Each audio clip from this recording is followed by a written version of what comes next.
duubatti xiqqoo si deebisee guyyaa artiist Hacaaluu ajjeefame san akkamitti dhageette ati? Maaltu si dhagahame? Eessa turte? Manaan ture barii toora sa'aatii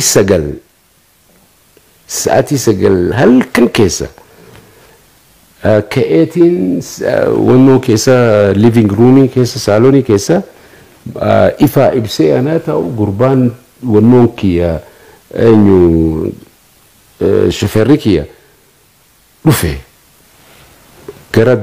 mana gara duubaatiin wannoo qaba qulfii qaba achi banee dhufe aboo maal taate hin rafne jennaan booyaa jira innaa maal taate jennaan bara Hacaaluu ajjeesanii I couldn't believe it wannuma tokkotu wannoo na godhe guyyaa guutuu sa'aatii 9 kannatti hime haga galgala kaani hirribaan rafuu dadhabe akkam dubbachuun dadhabe jechuu kooti amsa takka akkas ta'eetii hin beeku jireenya kiyya keessatti jechuun silent maal shock diidhaan ta'e hedduun rifadhe nannahee ammaas abjuu natti fakkaate dhugaa natti hin fakkaanne wanni kun abjuudha tahaa je'eetiin almost bultii 3-4 keessatti akka gaariitti naagaluu jalqabe malee san dura abjuu natti fakkaate.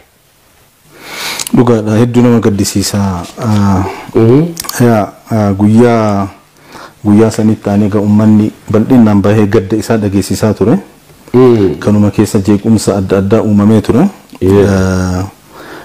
Mee akkamitti ilaalte ati namni eegeriifis argitee namootiin akka Hacaaluu uummata biratti jaalatamaa kabajamaa ta'an argitee rakkin akkana gahuu ni mala.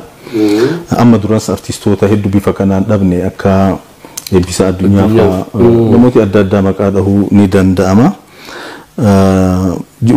Artistoonni kun haa ta'anii namootiin argitee mirga namaatiif falmatan kuni jalqabaniitu wareegamni akkanaa akka isaanirra gahu beekaniitu argitee waan kana keessa seenanii akkamitti hubattamee waan guyyaa itti aanu biyya keessatti taasifamee waan seeraatii fi waan ilaalchisu argitee uummata warra seeraatiif dhiifne waliigan argitee haalli uumame uummanni miira keessa seenee san bira dabre argitee rakkin adda addaa geessaa ture kan akkamitti argitee uummatis sila akkam ta'uu qaba jetta akka ati nama artistii legend beekamaa ta'e tokkotti. Well ilaalchi namaa garaagarummaa qaba akkuma fuula keenyaa kanatti garaagarummaa qabnutti ani rakkoolee jedhanii kan himan rakkoo hin jedhuuni maaliif kuni waanuma humnaan dhufee kiisii keessa galee boorsaa si keessa kiisii keessarraa yoo fudhattu react yoo hin goone ati rakkoo qabda jechaadha. Uummanni waa balleessa jedhaniis balleessaadhaa miti dhugumatti wanni godhan mirga isaanii wanna godhuudha. Garuu gama seeraatiin waggaa dhuftee ilaaltu nama hundumaa Oromoo hundaa miti kan akkas godhe. Nama xinnaa tokko fraction nama xinnaa tokko.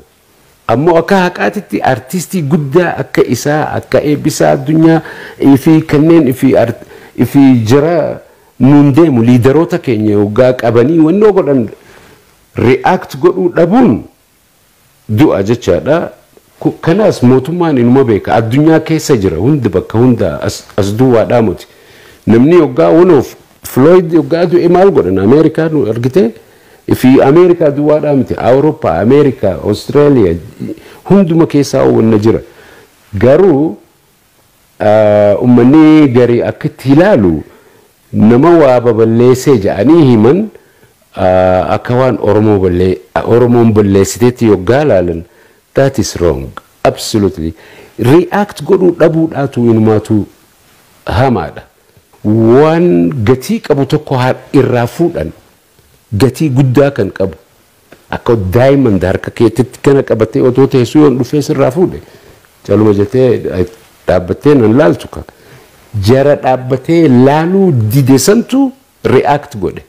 Uummanni Oromoo nama miliyoona 50 keessaa yoo namni kumni tokko waa wanna jedhe kumni tokko miliyoona 50 keessaa maali but wannaas olaantummaa seeraa eegnaa waggaa jedhan nama keenya meeqa kan wannoo ta'e bakka hundattuu Kanaafuu namni Oromoo balleessa jechaa hin dandeessu. Maaliif ummata biyya isaa keessatti yoggaa akka maleetti treat godhan yoo reacting goone ummanni kun gaadudu'aa jechaadha ummanni.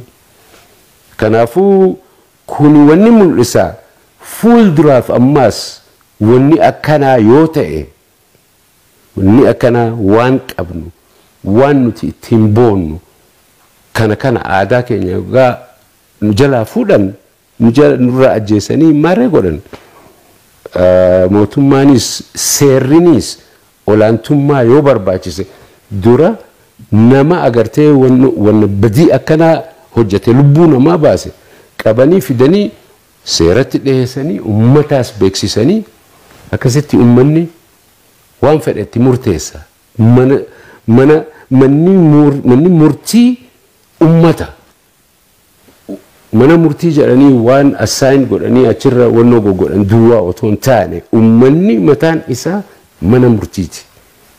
Innaa ummanni haa dhaga'amu.